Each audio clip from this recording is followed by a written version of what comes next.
ओम शांति। दीदी बोले तारीख है 19/5/2023। मिला बाप मीठे मीठे बार अंत काके अंत ताईं मिठी नॉलेज ॿुधंदे ई रहियो। जेसि ताईं जीअणो आहे तेसि ताईं पढ़णो योग सिखणो आहे।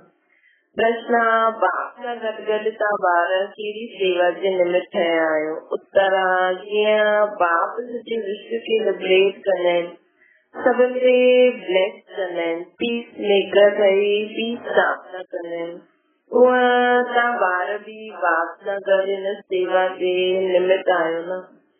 तव्हां आहियो सेलिब्रेशन आर्मी। तव्हांखे भारत जे डूबे हुए बेड़े खे सेलिब्रेट करणो आहे। 21 जन्मनि जे लाइ सभिनि खे संपत्तिवान ठाहिणो आहे न। अहिड़ी सेवा तव्हां ॿारनि जे सवाइ ॿियो कोई करे न सघे। ओम शांति। ॿार ॼाणंदा आहिनि ॻायल बि आहे कि सन शोज फादर एंड मदर। असां आत्मा आहियूं जो सन्स आहियूं, उहा शोज फादर ऐं मदर।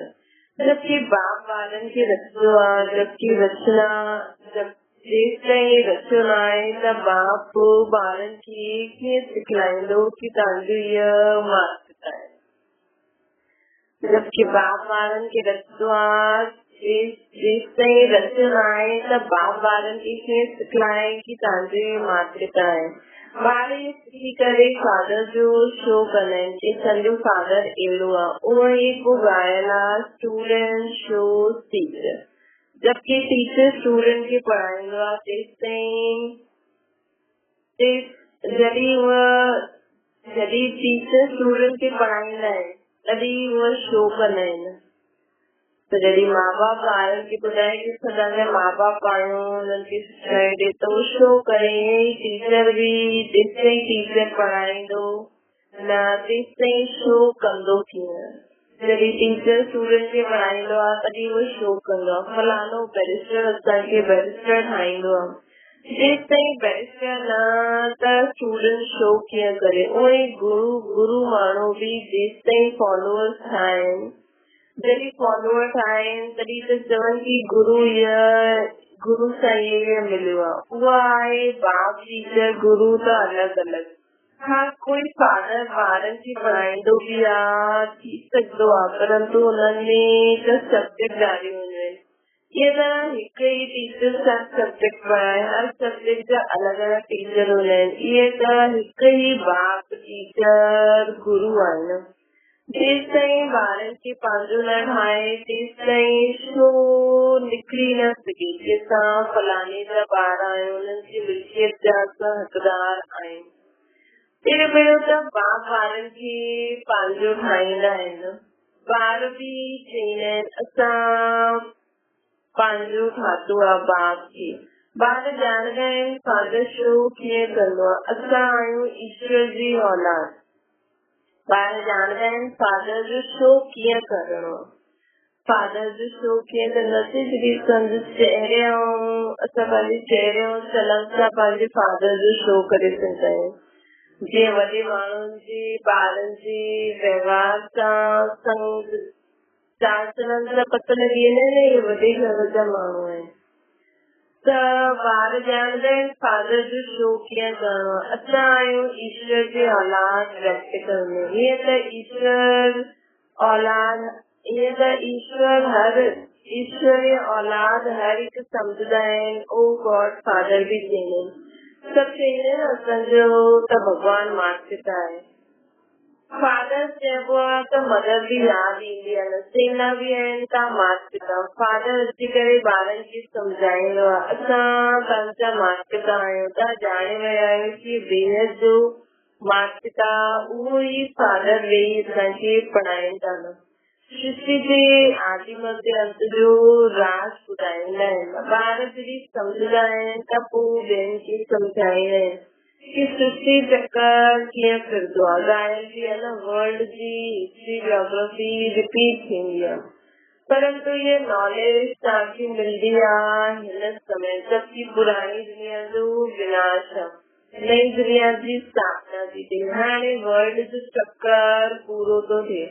कलयुग अथवा पुराणो युग पूरो थी करे हाणे नई दुनिया अचण वारी आहे, नयो युग शुरू थींदो। ये नॉलेज टीचर तव्हां स्टूडेंट खे ॿुधाइनि था। शिव बाबा शिव टीचर, शिव बाबा तुंहिंजो बाप थी शिव टीचर असां स्टूडेंट खे ॿुधाइनि था न, वो ॿियनि खे ॿुधाईंदा आहिनि। उहो टीचर बाप बि आहे, उहो सुप्रीम बाप बि सम्झाए थो। नई दुनिया नयो युग हुयो, हाणे तॾहिं भारत में बरोबर देवी देवताउनि जो राज्य हुयो। ॿ युग हिकु ई वर्ल्ड ऑलमाइटी अथॉरिटी जो राज्य हुयो न, ॿ युगनि ताईं हिकु ई ऑलमाइटी अथॉरिटी जो राज्य हुयो न, उहो विश्व जा मालिक हुया के भारतवासी। आदि सनातन देवी देवता हुया, पर हुया भारत खंड जा मालिक, परंतु बेहद विश्व जा मालिक हुया। तुझे कोई पार्टीशन न हुई न, सागर आकाश वायु पृथ्वी सभिनि जो हिकु ई भारत मालिक हुयो न। विश्व जो रचयिता जी जयंती व बर्थडे बि हिते ई मल्हाईंदा आहिनि। बाप चईंदा आहिनि मां त पुनर्जन्म में ईंदो न आहियां। आत्मा चईंदी आहे मां हिकु शरीर छॾे ॿियो वठंदी आहियां। उहा पापात्मा खां पुण्य आत्मा थियां थी। आत्मा हिकु शरीर छॾे ॿियो वठंदी आहे, हाणे आत्मा पापात्मा खां पुण्य आत्मा ठहे थी। बाप सम्झाईंदा आहिनि त ॼाणदा बि आहियो मनुष्य पुनर्जन्म वठंदा आहिनि। 84 जन्म हिकु आत्मा जा मैक्सिमम जन्म 84 हूंदा आहिनि, मिनिमम हिकु ई हूंदो आहे। हिन नॉलेज खे दुनिया न सम्झदी। बाप खे नॉलेजफुल ब्लेसफुल चइबो आहे न। सॼे विश्व खे ब्लेस कंदा आहिनि, सभिनि खे दुखनि खां लिबरेट कंदा आहिनि। बाप बि सम्झाईंदा आहिनि मां कीअं ॿारनि खे लिबरेट कंदो आहे। मां गाइड बि आहियां, पीस मेकर बि आहियां न। पीस स्थापना कंदो आहे, सारनि जी बि स्थापना कंदो आहे, राजा जी बि स्थापना कराईंदो आहे न तव्हांखां। ॿार ॼाणदा आहिनि हिन समय भारत इंस्टॉलमेंट थी वियो आहे, त बिजनेस जे बाग जो ये बर्थ प्लेस आहे, परंतु मनुष्य सम्झदा न आहिनि। शिव जो सोमनाथ जो मंदिर बि हिते आहे, हुते इहे शिवलिंग रखियो आहे। ॿारनि खे सम्झाइबो आहे पर परमात्मा जो कोई एतिरो वॾो रूप न आहे, चार जहिड़ो आहे। अच्छा, गुरु जा फॉलोअर्स चईंदा आहिनि, गुरु हुननि खे शास्त्र आदि ॿुधाईंदा आहिनि, उहो पोइ ॿियनि खे ॿुधाईंदा आहिनि। चईंदा आहिनि गुरु असांखे शास्त्र सिखाया अथई। बनारस में वञी करे शास्त्र आदि सिखंदा आहिनि, विद्युत मंडली सां टाइटल वठंदा आहिनि। जे सरस्वती आदि, हाणे सरस्वती नाम त मम्मा जो आहे न, छोजी हुननि में बेहद जी नॉलेज ॿुधाई आहे न सभिनि खे।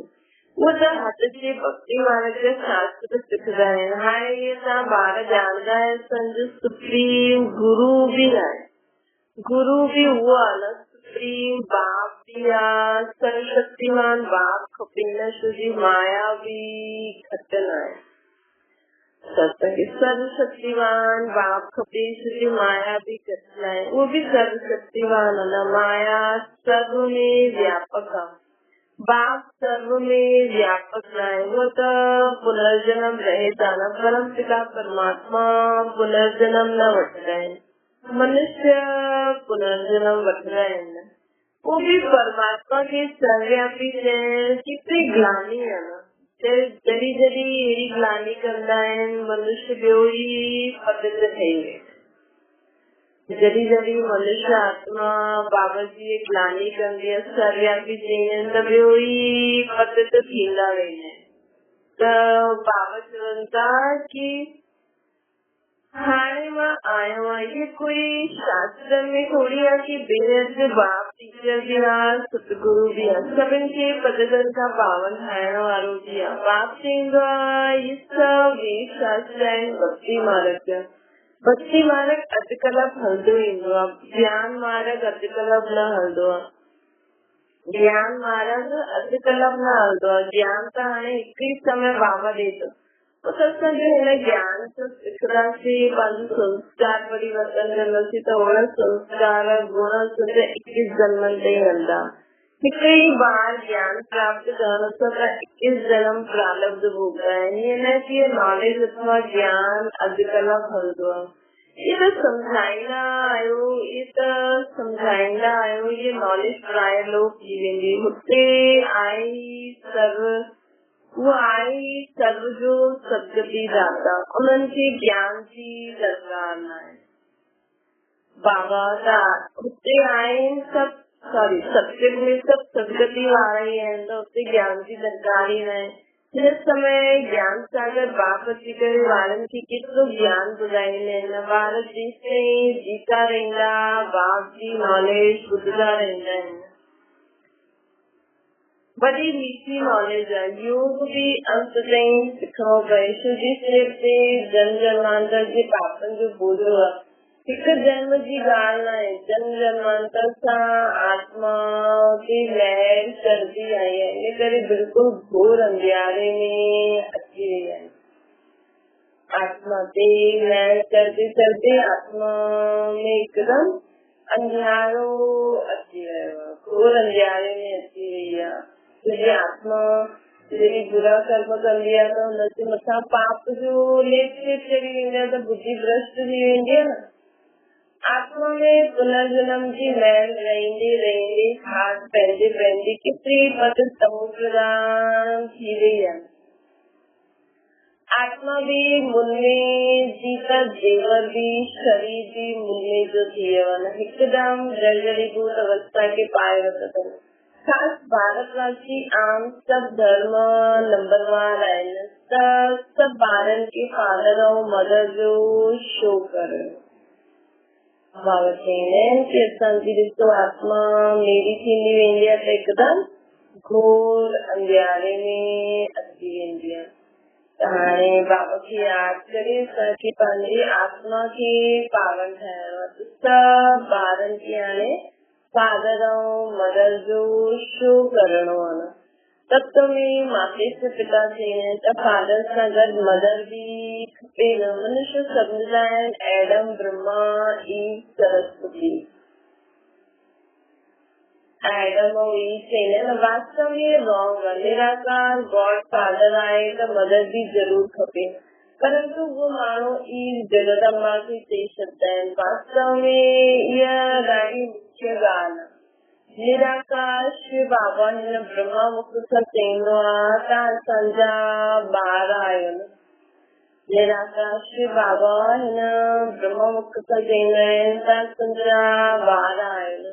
ये ब्रह्मा माता थी वई न, ब्रह्मा प्रजापिता भी आहे त माता भी है न। वो सुप्रीम रूहानी असांजो बाप आहे।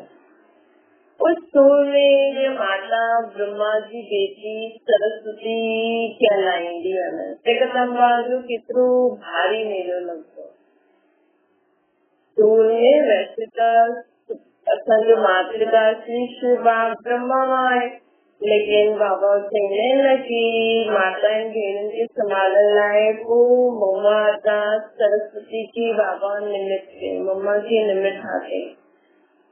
जगदम्बा जो केतिरो भारी मेलो लॻंदो आहे न। जगत पिता ब्रह्मा जो अजमेर में एतिरो मेलो न लॻंदो आहे। जगदम्बा जो ॾाढो मान आहे न, छोजी माताउनि जो प्रभाव वधाइणो आहे न। उहा त चवंदा आहिनि चीज पति गुरु ईश्वर, परंतु हीअं त आहे न। बाप जे करे चवंदा आहिनि त माताउनि जो मर्तबो ऊच ठाहींदो आहे। गवर्नमेंट भी माताउनि खे अॻियां रखे थी न। वो सब वायलेंस और इहो आहे नॉन वायलेंस गुप्त सेना। सब वायलेंस जे लाइ माताउनि खे अॻियां करनि था, लेकिन बाबा जी आहे नॉन वायलेंस गुप्त शक्ति सेना आहे न। बाबा जी उहा आहे विनाशकारी विपरीत बुद्धि। इहा बि ड्रामो ठहियल आहे न। ड्रामो खे बुद्धि में सुठी रीति रखणो आहे न। ये बेहद जो ड्रामो रिपीट थींदो आहे न। ॿारनि खे जीअं रीति सेखारींदा आहिनि पोइ कल को बाद वरी सेखारींदा। सभु ड्रामा जे बंधन में बंधल आहिनि।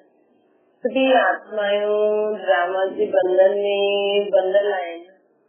दुख त भारत वासियुनि खे ॾाढो ईंदो रहंदो आहे। ईअं थोरी घड़ी घड़ी अवतार वठी करे मां छुड़ाईंदमि, मां त हिकु ई बार ईंदो आहे, अची करे श्री विष्णु जो तव्हांखे मालिक ठाहींदो आहे।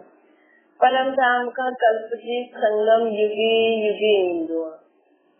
बाबा अची करे श्री असांखे हिकु बार अची करे श्री विष्णु जो मालिक ठाहींदो आहे। परम धाम खां कल्प जी संगम युगे बाबा ईंदा आहिनि। हाणे तव्हां ड्रामा जे डायरेक्टर मुख्य एक्टरनि खे ॼाणंदा आहियो। हदीस जी ॻाल्हि ॿुधाईंदा आहिनि, फलानो साहूकार हुयो। हाणे तव्हां ॼाणंदा आहियो हू इज हू।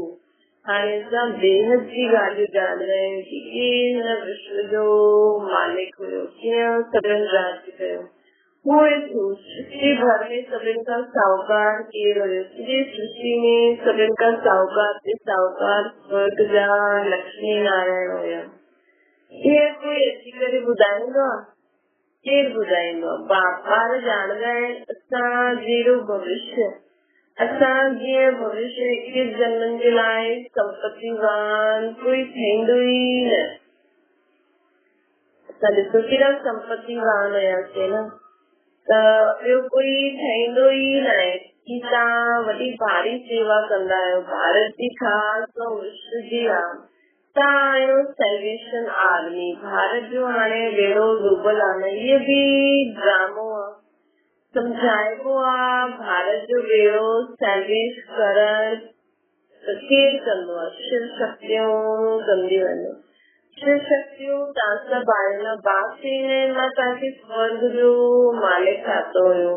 माया तव्हांखे पते ठाहे, पोइ माया तव्हांखे पते ठाहींदी आहे।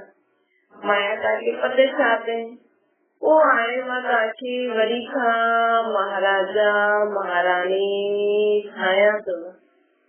बाबा चईंदा आहिनि तव्हांजो आहे प्रवृत्ति मार्ग, सन्यासियुनि जो आहे निवृत्ति मार्ग। वो आहे हथ जो सन्यासी, वो आहे देह जो सन्यासी। ताकि बुद्धि सां सभु कुझु भुलिजी करे बाप जी यादि करणो आहे, बाबा खां वरतो वठिणो आहे। अॼुकल्ह दुनिया में कूड़ करेक्शन त ॾाढो आहे, इहो गौरव न कान। तव्हां ॿार हाणे ईश्वरीय बुद्धि सां छा ठही वेंदा? तव्हां ॿार हाणे ईश्वरीय बुद्धि सां छा ठही वेंदा? हाणे त चईंदसि श्री बाबा जा ब्रह्मा द्वारा ॿार ठहिया आहिनि। हाणे चए बाबा ईश्वर बुद्धि ॾिनी अथई, दरअसल ईश्वर बुद्धि सां असांखे छा छा ज्ञान मिलियो न। मथां खां पूरो हिन सृष्टि ते केरु केरु कीअं कीअं पार विझाईंदा सभु असांखे पतो आहे। हाणे तव्हां चईंदा त श्री बाबा जा ब्रह्मा द्वारा ॿार ठहिया आहिनि, पोइ असां देवता ठहींदासीं, पोइ असां क्षत्रिय ठहींदासीं, पोइ वैश्य शूद्र ठहींदासीं, पोइ ईश्वर जा ॿार ठहींदासीं। वरी कल्प पहिरियों बि ईश्वर जा ॿार हुयासीं न। बाप खां स्वर्ग जो वरतो मिलंदो आहे त श्रीमत ते हलणो आहे न। उहा आहे विनाशकाली विपरीत बुद्धि यादव कौरव। तव्हां आहियो विनाशकाली प्रीत बुद्धि पांडव। विनाशकाली प्रीत बुद्धि, प्रीत किसका है? बाबा का। विनाशकाली प्रीत बुद्धि पांडव आहिनि, जंहिंजी जय जयकार थींदी आहे। तव्हां आहियो गुप्त शिव शक्ति, भारत माता आहिनि। हिन में गोपियूं ॿई आहिनि, त गुप्त शिव जी शक्तियूं भारत माताऊं आहिनि। हिन में गोपियूं सभई अची आहिनि। नाम माताउनि जो करणो आहे। माताउनि खे ॾाढो सतायो आहे। द्रौपदी खे ही नंगन कयो न। चईंदा आहिनि भॻवान असांखे नंगन थियण सां बचायो, त बाप जी करे बचाईंदा आहिनि। तव्हांखे प्रॉपर्टी मिलंदी आहे। प्रतिज्ञा करणी आहे शिव बाबा सां। मिठा बाबा प्रतिज्ञा करणी आहे शिव बाबा, मिठा बाबा असां तव्हांखां वस्तु ज़रूर वठंदासीं। बाबा खां प्रतिज्ञा करे, बाबा सां प्रॉमिस करणो, बाबा असां तव्हांखां पूरो वरतो ज़रूर वठंदासीं। वरतो शिव बाबा खां वठिणो आहे न। ॻाईंदा बि आहिनि ईश्वर जी गत मत न्यारी, उहो ई ॼाणे ॿियो न ॼाणे कोई। तव्हां हाणे ॼाणंदा आहियो ईश्वर जी गत मत ॿार ॼाणंदा आहिनि बाबा जी गत मत, मतलब बाबा जी मत गति सदगति जे लाइ जो बाबा मत ॾींदा आहिनि, पोइ ॿारनि खे शो करणो आहे। हाणे बाबा जो असांखे एॾी सुठी नॉलेज ॾींदे असांखे ॿियनि खे ॿुधाए करे शो करणो आहे न बाबा जो। ॿारनि खे साइंस सुख शांति जो वस्तु बाप ई ॾींदे, ॿारनि खे साइंस सुख शांति जो वस्तु बाबा ई ॾींदा आहिनि। अल्पकाल जी शांति कोई कम जी न आहे। माउ बाप चवंदो आहे त अल्पकाल जी शांति कोई कम जी न आहे न। माउ बाप चवंदा आहियो त पोइ ॿारनि खे फादर ऐं मदर जो शो करणो आहे। जॾहिं बाबा तुंहिंजो बाप आहे, ब्रह्मा तुंहिंजी माउ आहे, त असांखे जो माता शिक्षा ॾे उहो सोचणु ॻाल्हाइणु कर्म करणो आहे। फादर मदर केरु आहे तो ॿार वेही ॿुधाईंदा आहिनि। कीअं मदर ऐं फादर जी वर्ल्ड जा आहिनि। हाणे असांखे जीअं असां माउ खे ॼाणो, असां ॿियनि खे बि ॿुधायूं, उहो वेही असांखे वरितो ॾे थो। बरोबर बाप खां वरितो मिलियो हुयो, हाणे कलयुग जो अंत आहे, पोइ ज़रूर बाप खां वरी असांखे वरितो मिलणो खपे न। सन शोज फादर, मदर शोज सन। सन फादर मदर खे शो कंदो आहे, फादर मदर सन खे शो कंदा आहिनि। बाप सिर्फ़ चवंदा आहिनि कि यादि करो त तव्हांजो बोझो उतरी वञे, यादि जो चार्ज रखिणो आहे। त केतिरो समय बाप खे यादि कंदा आहियूं। ईअं न असां त श्री बाबा जी संतान आहियूं, परंतु चवंदा आहिनि उथंदे वेहंदे हलंदे केतिरो यादि रहंदो आहे। चार्ज रखो, मुख्य आहे यादि। विघ्न जी योग में पवंदा आहिनि। भारत जो प्राचीन योग मशहूर आहे न, उहो आहे हठ योगी। राजयोग त बाप ई सिखलाईंदा आहिनि, उहो त ॾाढे क़िस्म जा योग सिखलाईंदा आहिनि। उन्हनि जो हद जो सुन्यास, असांजो बेहद जो सुन्यास। प्रवृत्ति में रहंदे हुए बाप खे एतिरो यादि करो जो अंत समय ॿियनि जी यादि अचे न। प्रवृत्ति में रहंदे, सरगृष्टि में रहंदे असांखे एतिरो बाबा खे यादि करणो आहे जो अंत में कंहिंजी यादि अचे न। आत्मा खे हिकु बाप खे यादि करणो आहे, तॾहिं विक्रमाजीत ठहींदसि। विक्रमाजीत ॿियो कोई ठाहे न सघे। बस करे करे भावना जो भाणो अल्पकाल जे लाइ मिलंदो आहे, परंतु पनत खां पावन न ठही सघंदा आहियूं। भगत केतिरो मथो मारंदा आहिनि त बि वञी न सघंदा आहिनि। भॻवान सभी ॿारनि जो हिकु ई आहे न, उहा हिकु ई ॿार ईंदा आहिनि। चवंदा आहिनि हू बहू 5 वर्ष पहिरियों मुआफ़िक़ मां वरी खां आयो आहे न, वरी खां सिकिल जे ॿारनि सां अची करे मिलियो आहे न। आत्मा परमात्मा अलॻि रहे बहुकाल चवंदा आहिनि। कहिड़ी आत्मायूं आहिनि जो अलॻि रहियूं आहिनि ॾाढो समय खां, उन्हनि सां ई पहिरियों अची करे बाबा मिलंदा आहिनि। अनेक धर्मनि जो विनाश हिकु धर्म जी स्थापना थी वेंदी आहे न, त पोइ सतयुगी आदि सनातन देवी देवता धर्म। अनेक धर्मनि जो विनाश हिकु धर्म जी स्थापना हाणे थिए थी न। बाबा चवंदा आहिनि त पोइ सतयुगी आदि सनातन देवी देवता धर्म जा ठहींदासीं। थी वेंदी हिकु धर्म जी स्थापना थी वेंदी, पोइ असां सतयुगी आदि सनातन देवी देवता धर्म जा ठही वेंदासीं। ॿियो कोई धर्म हूंदो ई न। हाणे तव्हां आहियो सिकिल जा ॿार सुदर्शन चक्रधारी, पहिरियों सिकिल जा पोइ सुदर्शन चक्रधारी। मनुष्य चवंदा आहिनि इहे त देवताउनि जो टाइटल आहे, देवताउनि खे अलंकार आहिनि, इहे सभु पंहिंजी कल्पना सां चवंदा। हीअ बि चवंदा आहिनि तव्हां ॼाणंदा आहियो मिठी जार जी सैम्पलिंग लॻे थी न, विलायत में बि इहा नॉलेज ॾियणी आहे तव्हांजो हेवनली गॉड फादर केरु आहे। ज़रूर मदर बि हूंदी न। बाप आहिनि सुख शांति जो वरितो ॾियण, उनमें हेल्थ ऐं वेल्थ सभु कुझु मिलंदो आहे न। बाबा असांखे सुख शांति जो वरितो ॾियणा आहिनि, हुनमें हेल्थ ऐं वेल्थ सभु कुझु मिलंदो आहे। त पोइ फ़ाइदे अनुसार बाप खे यादि करणो खपे न। चईंदा आहिनि ओ गॉड फादर, त पोइ सर्वव्यापी कीअं चईंदा आहिनि? जॾहिं सॾु करनि था ओ गॉड फादर, त पोइ सर्वव्यापी कीअं थी वियो? इहो त रॉन्ग थी वियो न। अच्छा, मीठी मीठी सिकिल जे ॿारनि प्रति माता बाप दादा जो यादि प्यार ऐं गुड मॉर्निंग। रूहानी बाप जी सभिनि रूहानी ॿारनि खे नमस्ते।